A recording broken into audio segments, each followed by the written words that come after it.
Welcome to body banter. यहाँ हम fitness और फैट लॉस के फैंसी ट्रेंड्स नहीं, रियल बातें करेंगे। वो बातें जो हर औरत के दिमाग में होती हैं पर कोई क्लियरली बोल नहीं रहा है। साइंस भी होगी, सैस भी होगा और सबसे इम्पॉर्टेंट ऑनेस्टी होगी। बिकॉज हमारा गोल सिंपल है, अपने बॉडी के साथ दोस्ती करना, ना कि उसको कंट्रोल करना। हम सब बड़े हुए हैं ये सीखते हुए कि अपनी बॉडी को ढक कर कैसे रखना है, पर कभी किसी ने ये नहीं सिखाया कि उसको समझना कैसे है। हमें बताया गया कम खाओ, पतले रहो, वाइट ब्रेड मत खाओ, पर किसी ने ये नहीं बताया कि हमारी बॉडी इतनी कंफ्यूज्ड क्यों है। हॉर्मोन्स का जाप तो हम जपते रहते हैं, पर कभी समझा ही नहीं कि उनका एक्चुअल रोल क्या है। और सबसे बड़ी बात, हमने डिसिप्लिन सीखा पर कनेक्शन खो दिया। ये एपिसोड उन सब के लिए है जिनको ये लगता है कि उनकी बॉडी उनके अगेंस्ट काम कर रही है। नहीं, ये आपके साथ है, बस थोड़ी सी समझ चाहिए। सच बोलूँ तो हम सब ने अपनी बॉडी के बारे में स्कूल से नहीं, औरों से सीखा है। इतना मत खाओ, जिम मत जाओ, मैस्कुलिन लगोगी, पीरियड पेन नॉर्मल है, प्रेगनेंसी के बाद तो सब बदल जाता है। हर बात कंट्रोल और गिल्ट के अराउंड थी, अंडरस्टैंडिंग के नहीं। हमने कभी ये सोचा ही नहीं कि टायर्डनेस, मूड स्विंग्स, ब्लोटिंग, ये सब हमारी बॉडी हमसे बात कर रही है। जब हम थकते हैं, क्रेव करते हैं या बिना रीज़न के रोते हैं, ये वीकनेस नहीं है, ये इन्फॉर्मेशन है। बॉडी सिग्नल करती है और हम इग्नोर करते जाते हैं। और फिर हम बोलते हैं पता नहीं मेरे साथ चल क्या रहा है यार, राइट। पहले मैं आपको समझाती हूँ कि हॉर्मोन्स होते क्या हैं। बहुत ही सिंपल तरीके से, आपकी बॉडी एक परफेक्टली सिंक्ड व्हाट्सएप ग्रुप की तरह है, जहाँ सब हॉर्मोन्स कॉन्स्टेंटली मैसेज कर रहे हैं। जैसे ही एक मेंबर साइलेंट होता है, पूरा ग्रुप मिसकम्युनिकेशन में चला जाता है। तो सबसे पहले आता है कॉर्टिसोल। ये स्ट्रेस हार्मोन है। जब आप कॉन्स्टेंटली अलर्ट मोड में हो, काम, डेडलाइंस, पेरेंटिंग या ओवरथिंकिंग, बॉडी समझती है कोई थ्रेट चल रही है। कॉर्टिसोल का काम है आपको रेडी फॉर एक्शन रखना। वो हार्ट रेट, ब्लड शुगर और एनर्जी टेम्परेली बढ़ाता है ताकि आप सर्वाइव कर सको। लेकिन जब ये स्ट्रेस डेली रूटीन बन जाता है तो कॉर्टिसोल कंटिन्यूसली हाई रहता है और तब एनर्जी का यूज़ और स्टोरेज बॉडी केयरफुली करने लगती है। आपकी शुगर और प्रोसेस्ड फूड की क्रेविंग बढ़ जाती है क्योंकि बॉडी क्विक एनर्जी डिमांड करती है।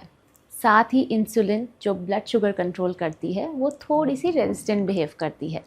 मतलब ग्लूकोज एफिशिएंटली यूज़ नहीं होता, एनर्जी लो फील होती है और क्रेविंग्स बढ़ जाती हैं। तो अगर आप बोल रहे हो मैं डाइट और वर्कआउट दोनों कर रही हूँ फिर भी प्रोग्रेस स्लो है, तो इशू कैलोरीज नहीं, इनडायरेक्टली क्रोनिक स्ट्रेस का भी प्रॉब्लम हो सकता है। अब बात करते हैं एस्ट्रोजन और प्रोजेस्टेरॉन की। ये दोनों बेस्ट फ्रेंड्स की तरह हैं। एक आपको एनर्जी और कॉन्फिडेंस देती है और दूसरी कामनेस और स्टेबिलिटी।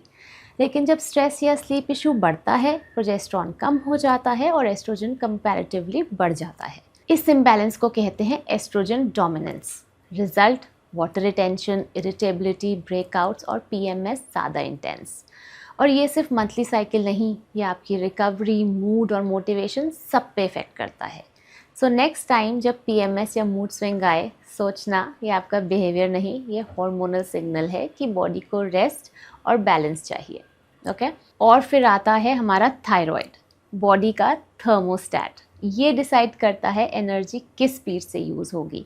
अगर आप बार बार डाइटिंग करते हो, कैलोरीज ड्रास्टिकली कट कर रहे हो, तो थायराइड अपनी एफिशिएंसी स्लो कर देता है क्योंकि बॉडी को लगता है फ्यूल कम मिल रहा है, एनर्जी बचा लो। मतलब कम खाने से बॉडी स्मार्टर बनती है, लीन नहीं, ये अडेप्ट करती है। इसलिए आपको फटीग होता है, हेयर फॉल होता है और मोटिवेशन डिप होती है।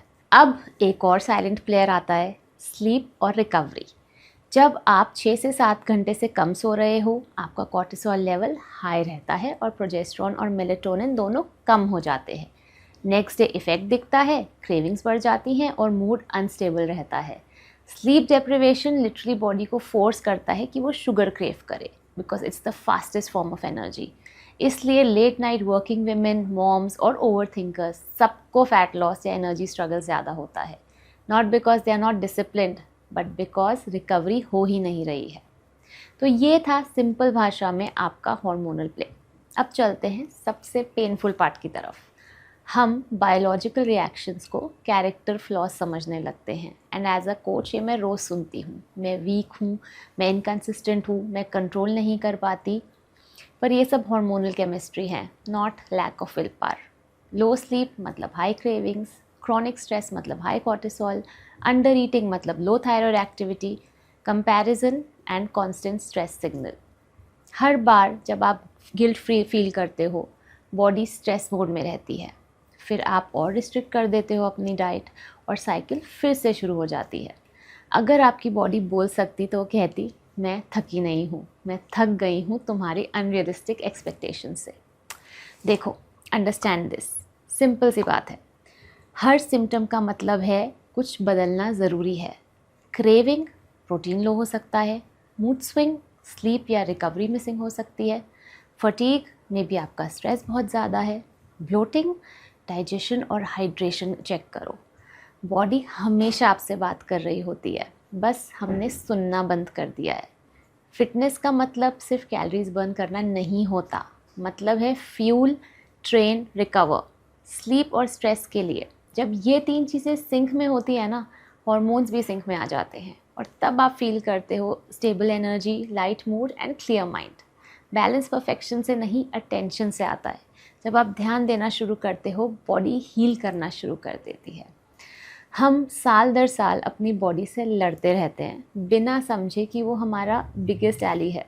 जब आप अपनी बॉडी को समझना शुरू करते हो, सडनली सब क्लियर हो जाता है। क्रेविंग समझ में आती हैं, मूड स्विंग्स मैनेजेबल हो जाते हैं और हेल्थ पनिशमेंट नहीं लगती, पार्टनरशिप लगती है। आपकी बॉडी कोई प्रॉब्लम नहीं है, ये एक लैंग्वेज है। एंड हर लैंग्वेज की तरह जब आप उसे सीख जाते हो, आप अपना बेस्ट वर्जन बन जाते हो। आई होप ये सब आपको ईजिली समझ आया हो। मुझे कमेंट करके बताओ and let me know if you want more episodes from this series. Like, share and subscribe. Thank you for watching.